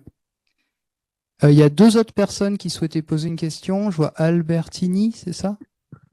Oui, c'est ça. Allez-y. Alors moi, c'était une question un petit peu d'ordre technique. Bonsoir tout le monde déjà. Voilà, donc c'est par rapport à la licence, à la L3 gestion. Alors moi, résident en Corse, est-ce que j'ai la possibilité et comment ça se passe? Quelles seraient les démarches pour que je puisse passer, comme on est sur une île, savoir si c'est possible que je puisse passer les examens à l'université de Corse? Est-ce qu'il y a un partenariat? Est-ce qu'il peut y avoir des conventions qui puissent être établies entre les deux universités? Alors, c'est vrai que je vous cache pas que ça fait 20 ans que je fais de la formation à distance. Je crois que vous êtes le premier. Je crois qu'on n'a jamais eu personne qui faisait une formation. Donc c'est vrai qu'on j'ai jamais posé la question. Mais alors je vais pas pouvoir vous répondre ce soir, mais on va étudier ça. Voilà, vous nous envoyez un message, on va étudier ça. C'est gentil, merci. Voilà, parce que c'est vrai que oui, j'imagine c'est peut-être assez compliqué. Ouais, voilà. Bon, je promets rien, mais on va voir ça. D'accord, je vous envoie Est-ce que vous aviez une autre question? Je vous envoie un message je vous envoie un mail. Vous m'envoyez un mail. mdescou@poitiers.ie-du6france.fr. Vous allez sur le site, vous verrez toutes nos mails à la fin, dans les contacts. Allez, c'est gentil, merci, je vous ferai ça. Vous avez d'autres questions, non? Non, c'était tout. Non, c'était tout. Bah, très bien. Merci à vous. Alors, on a OF, mais c'est Océane, non? C'est Oriane, je pense. Oriane, pardon, excusez-nous. Merci. Oui, c'est loin, donc Ouais, voilà. pas de problème. Bonsoir à Allez-y, on tous. vous écoute. Bonsoir. Je voulais des précisions par rapport au CPF que vous avez évoqué tout à l'heure. Est-ce que c'est à nous d'aller sur le site du CPF pour lancer les démarches? Après, il y a un aller-retour avec vous, et jusqu'à quand il faut faire ça? Alors oui, c'est à vous d'aller faire la démarche, effectivement, mais comme je l'ai dit tout à l'heure, faites-le pas maintenant. Attendez déjà d'une part d'avoir savoir si vous êtes admise à suivre la formation, déjà d'une part, voilà. et faites-le pas avant début juillet, hein. Parce qu'après, effectivement, il y a un délai. Dès l'instant où vous allez compléter, voilà. Après, nous, on va avoir quelque chose à compléter, à valider sous quelques jours. Et puis après, hop, il va y avoir un aller-retour avec vous pour finaliser tout ça. Mais ça, c'est en l'espace vraiment de quelques jours. Donc, voilà. Je vais pas dire qu'on a le temps, mais si. Donc, c'était pour quelle formation? MAE. MAE. Alors, moi, je vous conseille, vous prenez contact avec ma collègue Céline Pasquier par mail, cpasquier@poitiers.iae-du6points.fr. Voilà. Une fois que Madame Préchou aura donné sa réponse sur votre candidature, si vous êtes admise, dans ce cas-là, après, vous verrez avec elle, elle vous dira la période vraiment adéquate pour déposer faire votre dossier sur mon compte formation. Ça marche, on a le temps. Ça quoi. marche? Ouais, oui, là, vous avez le temps, franchement. Ok. Alors, merci. elle me souffle, j'ai dit début juillet, mais elle me dit fin août. Donc, on a vraiment le temps. Voilà. Ok, Et là, marche, ça, merci. on a pris l'exemple du MAE, mais s'il y a d'autres personnes qui sont aussi concernées par le CPF, étant donné, c'est vrai que nous, notre formation commence mi-octobre, ouais, pas en septembre, on peut faire ça, oui, effectivement, fin août. Il n'y a aucun problème. Voilà. Super, merci. D'accord? Alors après, est-ce qu'il y avait d'autres questions? On voit pas son nom, il est un peu petit sur un portable. Ah oui, alors oui, voilà, on voit le début de votre prénom. Alors oui, Yas. Oui, bonsoir. Yacine, Oui, c'est ça. Oui, merci beaucoup. Bonjour. Bonsoir. Bonsoir. Merci pour Bonsoir. cette présentation Oui. d'abord. Et j'avais une question concernant la VAP. Je voulais savoir en fait s'il y a un quota pour les étudiants admis dans un master qui passent par la VAP ou pas. Il n'y a absolument pas de quota. Et en fait, Ok. ce qui va compter, c'est ce qu'il y a dans votre dossier et surtout pour la VAP, le nombre d'années d'expérience et surtout les fonctions occupées. Je vais prendre un exemple tout simple. Si vous voulez postuler pour un Master 2 et vous avez par exemple Bac plus 2, Bac plus 3 avec 15 ans d'expérience professionnelle cadre, bon, je vais vous dire, vous avez quand même cadre plutôt dans le domaine, hein. Là, je vais vous dire, vous avez de bonnes chances d'obtenir cette VAP. Par contre, autre exemple, Bac plus 2, toujours pour faire un Master 2, avec 2 ans d'expérience, pas cadre, agent de maîtrise, ça va être compliqué. Ça va être très compliqué. Voilà, mais il n'y a vraiment pas de quota. En gros, c'est 5 ans d'expérience professionnelle pour une année équivalent académique dans des fonctions et à un niveau qui corresponde à ce à quoi prépare le diplôme. Très bien. Bon, j'espère que ça va passer pour moi parce que voilà, j'ai fait une demande de VAP justement dans On croise les doigts. le master. C'est ça. Et avec 8 ans d'expérience professionnelle, on va dire. Mais bon, voilà, j'ai une licence gestion. On verra. De toute façon, le dossier a été transmis. J'attends le retour. Merci beaucoup. Merci à vous. D'autres questions? Oui, moi j'ai une question. Alors, je vois Delphine qui a levé la main. Allez-y. Bonsoir. Bonsoir. Moi, ça concerne aussi. Enfin, j'ai deux questions. Moi, je suis intéressée par la licence. Après, à la base, j'ai un BTS commerce international, mais 15 ans d'expérience. Mais je sais pas si justement la VAP, combien de temps ça prend et si c'est trop tard pour faire une validation d'acquis pour l'année qui arrive ou comment ça se passe? Alors, la VAP, c'est pas trop tard du tout. Et puis, d'après ce que vous nous dites, vous avez un BTS, 15 ans d'expérience. Quelle fonction vous occupez? Alors bon, moi j'ai 15 ans d'expérience à l'étranger, donc j'ai fait beaucoup mais bon, c'est des postes de management, directrice adjointe, enfin des postes assez Fonction hauts. d'encadrement. Mais oui, voilà, mais à l'étranger, hein. Donc, Ça vaut... mais je peux quand même postuler. Ah, ça vaut peut-être le coup, alors, sans garantie, mais peut-être postuler pour les MAE. Voilà. MAE ou M1, mais oui. Et de toute façon, ce qui se passe aussi au niveau des commissions, si on voit que le dossier est un petit peu juste et tout, voilà, on propose le diplôme inférieur. Donc, Là, dans votre cas, 15 ans d'expérience, a priori des expériences d'encadrement, ça vaut peut-être le coup de tenter M1 voire M2. Hein. Parce que juste pour comprendre, vous souhaitez vous inscrire en licence? Oui, bah en fait, surtout pour parce que je projette un retour en France dans quelques années. Connaissant le système en France où on rentre beaucoup dans des cases, bah moi j'ai toujours mon BTS Bac+2 malgré mes 15 ans d'expérience. Ouais. Donc je vais reprendre et commencer par une licence pour valider mon +3 et après peut-être continuer, mais D'accord. Non, parce que si vous envisagez une VAE, c'est pas pour vous inscrire en licence. Vous pouvez vous inscrire en licence de droit, vous avez un non, BTS. Ok, ouais.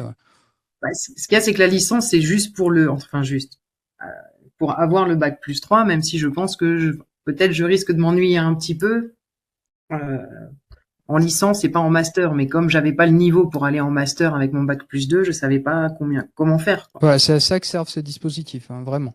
Donc l'idée là, c'est d'identifier le diplôme qui correspond au secteur dans lequel vous avez votre expérience. Ça peut être un MAE, effectivement, mais selon le type de fonction que vous avez occupé, si c'est plutôt finance ou si c'est plutôt du management international, bah, peut-être plutôt viser ces M1-là, en validant le niveau Bac+3 qui vous manque par le biais de la VAE ou de la VAP. VAP dans votre cas. Ok. Donc je peux postuler à mon VAP. Oui. Vous allez sur vous allez sur notre site internet, vous avez un petit onglet VAP, vous avez en fait un petit formulaire à compléter. Et alors c'est à peu près les mêmes pièces hein, que pour e-candidat.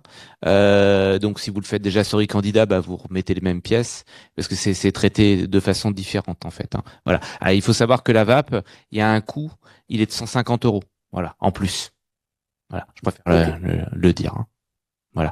De toute façon, je peux faire les deux en simultané, c'est-à-dire faire mes candidatures vous le faites en parallèle. licence MAE et en Tout à fait. Et même postuler, oui, à 2 formations. Oui, comme ça, au cas où si le VAE est pas accepté, VAP est pas accepté, ça peut. Exactement. Très bien. Et juste, quand même ma deuxième question, dans le cas où je ferai la licence. Vu que le stage, si on était salarié ou moi dans mon cas en plus à l'étranger, on pouvait être dispensé, mais faire un rapport avec une visio, etc. C'est quoi effectivement, si vous êtes, alors ça concerne pas la licence, ça concerne tout le monde. Si vous êtes en activité, vous êtes dispensé de stage et par contre pas dispensé donc de rapport pour les licences et de mémoire pour les M2. Pour les M1, il n'y a pas ni de rapport ni de mémoire. Voilà. Mais oui, bien sûr, vous êtes dispensé de stage. Le stage ne concerne que les personnes qui sont sans activité, avec un profil, nous, ce qu'on appelle profil formation initiale, profil étudiant. Mais dans votre cas, profil salarié, donc pas de stage, le mémoire, après choisir un thème, et puis après vous serez guidé avec le responsable de formation et votre tuteur. D'accord. Très bien, je vous remercie. Je vous en prie. Bonsoir. Je ne sais pas qui parle. Bon, ok. Yacine, oui, vous avez relevé la main, allez-y.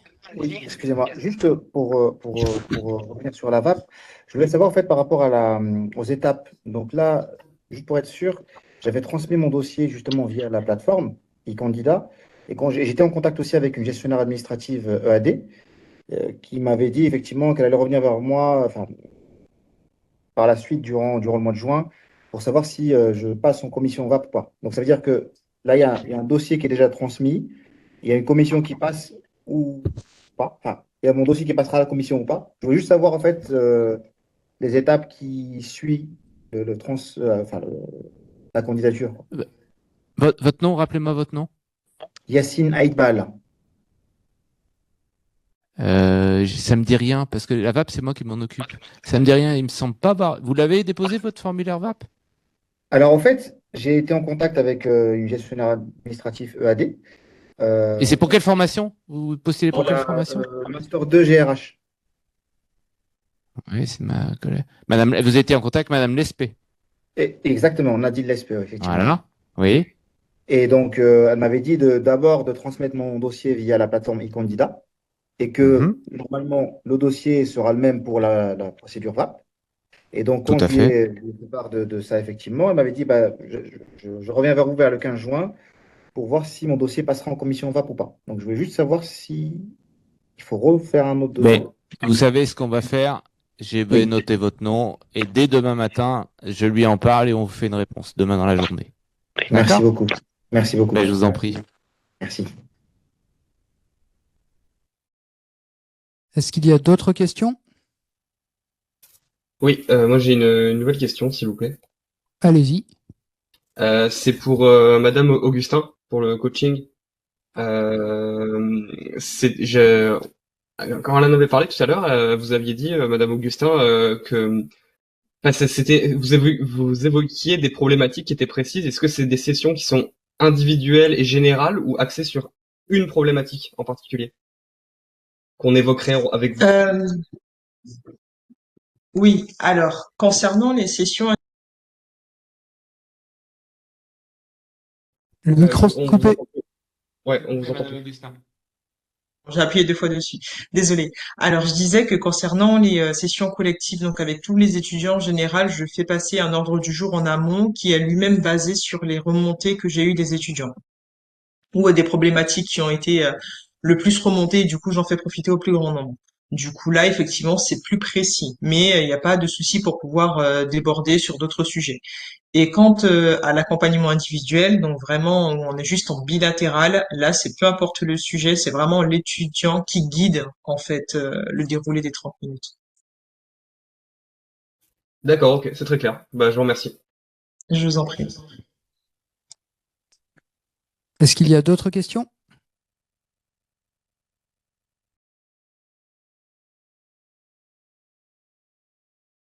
On est bon? N'hésitez pas, hein. Oui, c'est Delphine encore. Allez-y.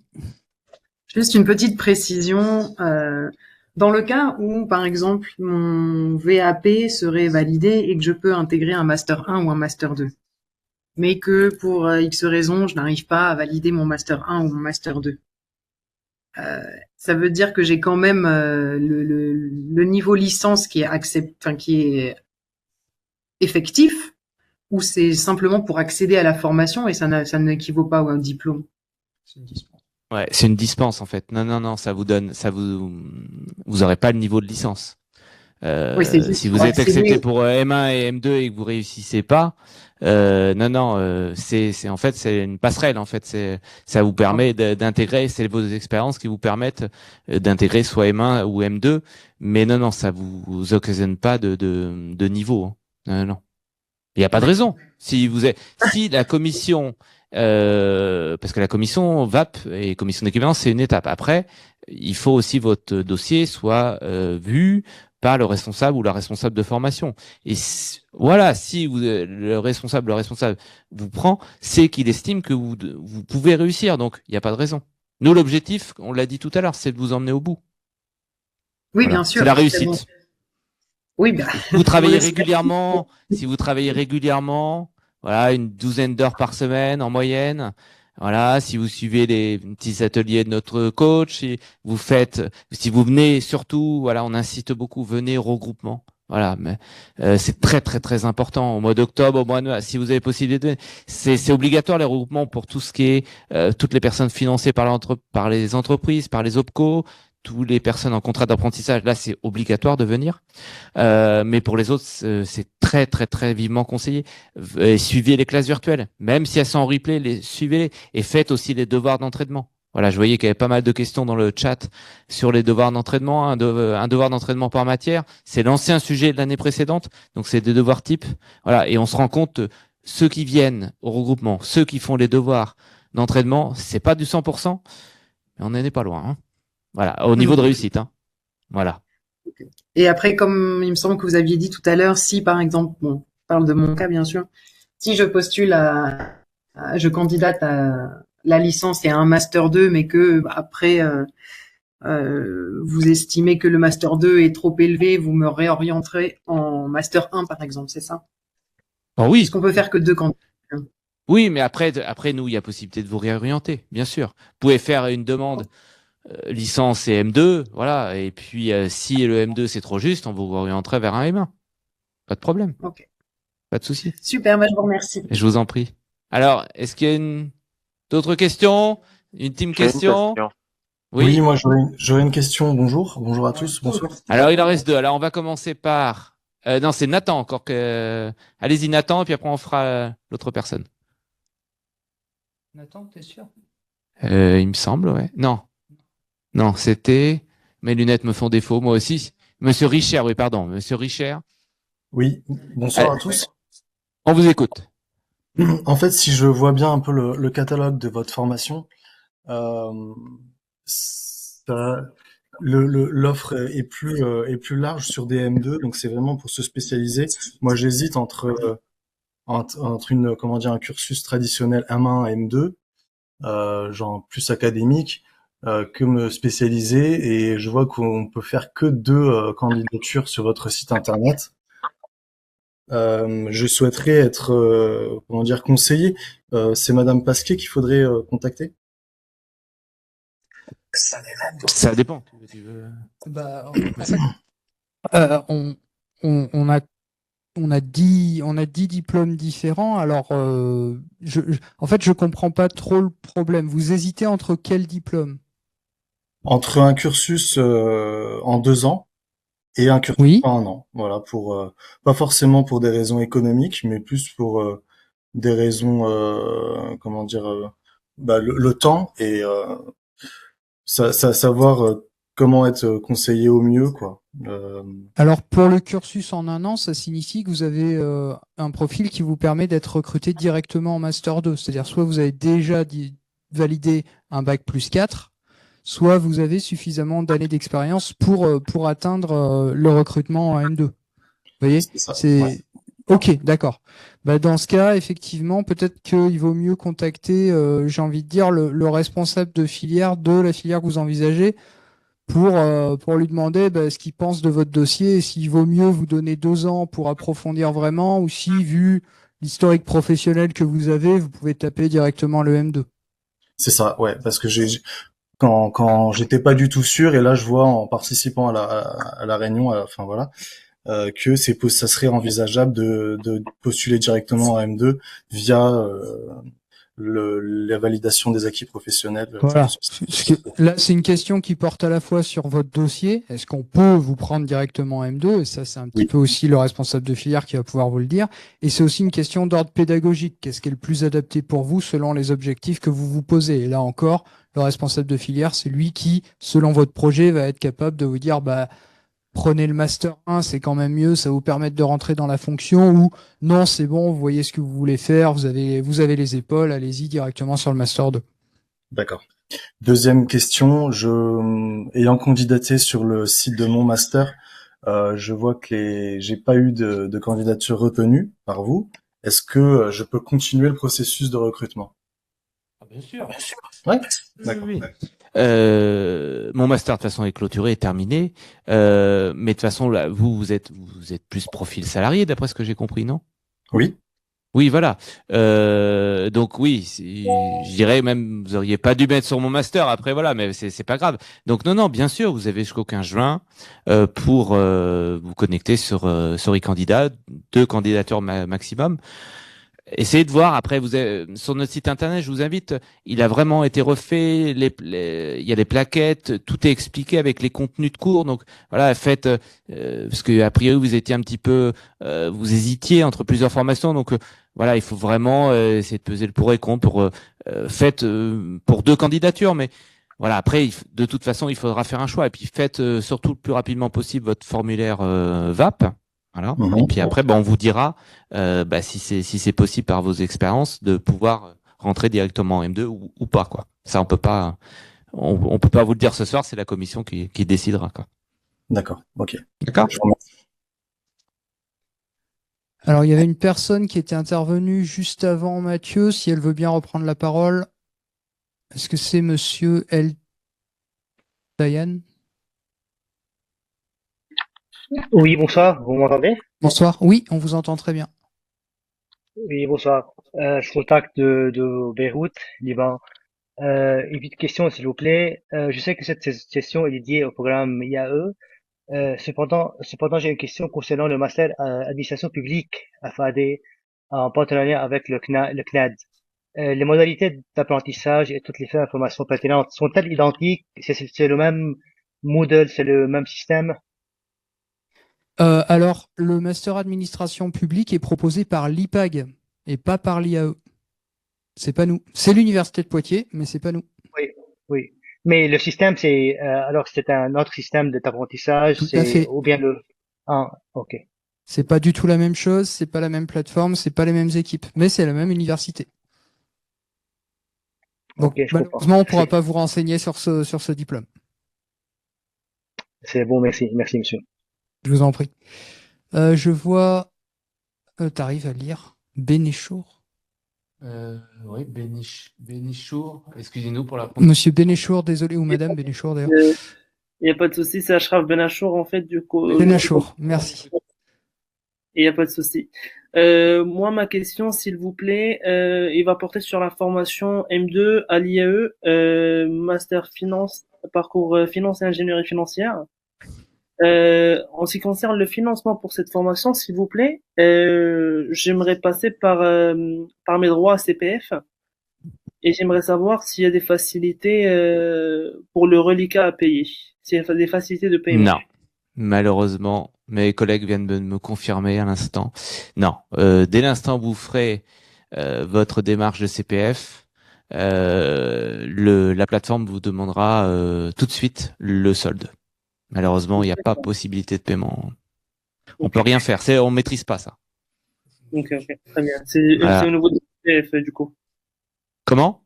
C'est au niveau du CPF qui est. Ah oui, c'est mon compte. Mais très sincèrement, je pense pas qu'il fasse de facilité de paiement. Enfin, ma collègue vient de me confirmer que malheureusement, on fera payer la totalité. Je travaille à la Caisse des dépôts pour votre info, donc c'est nous qui gérons. Alors, essayez de voir après peut-être. On va essayer de voir, oui, Après, effectivement. essayez de voir à la source. Après, écoutez, nous après si vous avez eu à obtenir, nous on veut bien avoir l'information, on veut bien l'info. Voilà, mais nous on a essayé depuis plusieurs années hein, et on n'a pas eu gain de cause. Donc voilà, mais écoutez, tenez-nous au courant si vous avez des infos. D'accord. Cette info, ça doit être, enfin, s'il y a une faveur, en fait, entre guillemets, ça doit être vraiment à titre exceptionnel, mais sinon, je pense Je pas pense aussi, ouais, voilà. Je pense aussi. Mais bon, essayez, écoutez. Ouais, ok. Très bien. Merci beaucoup. Merci beaucoup. De rien. Alors, on va faire une dernière question. Monsieur Chamani. Et puis, il y en avait un en haut, là, c'est ça? Parce que. Voilà, Monsieur Chamani et puis après Martin, puis après on devra arrêter parce que c'est vrai que. Oui, allez-y. Bonsoir. Bonsoir.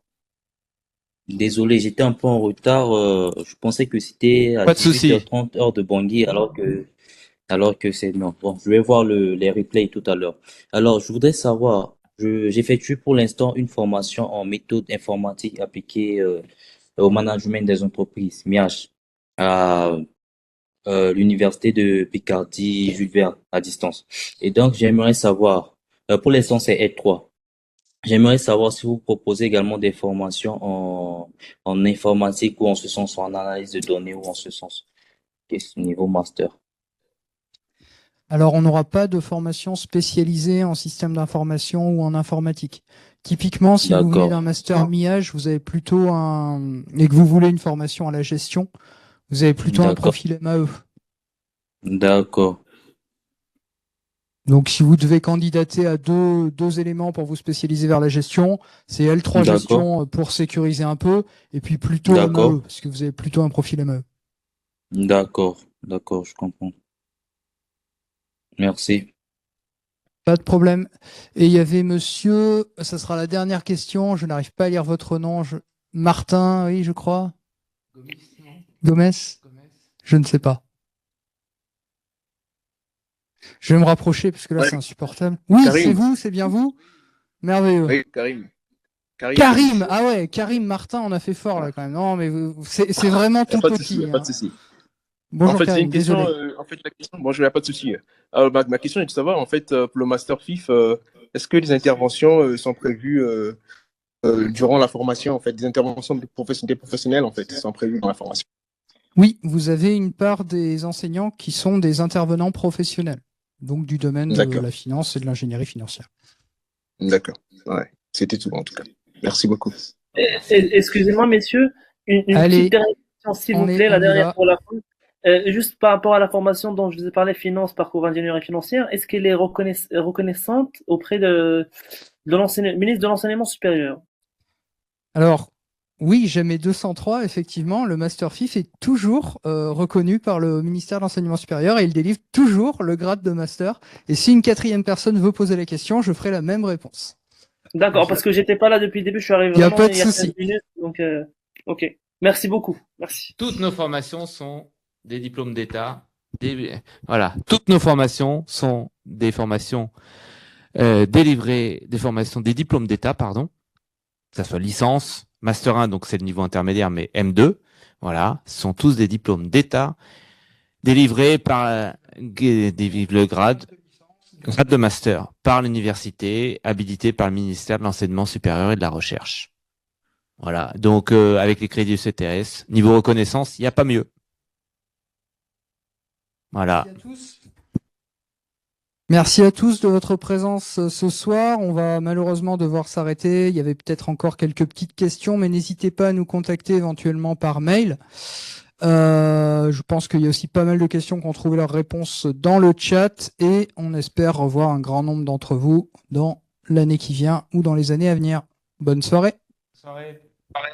Merci beaucoup. Au revoir. Bonne soirée, merci. Soirée. Merci, en tout cas. Merci. Merci, au revoir.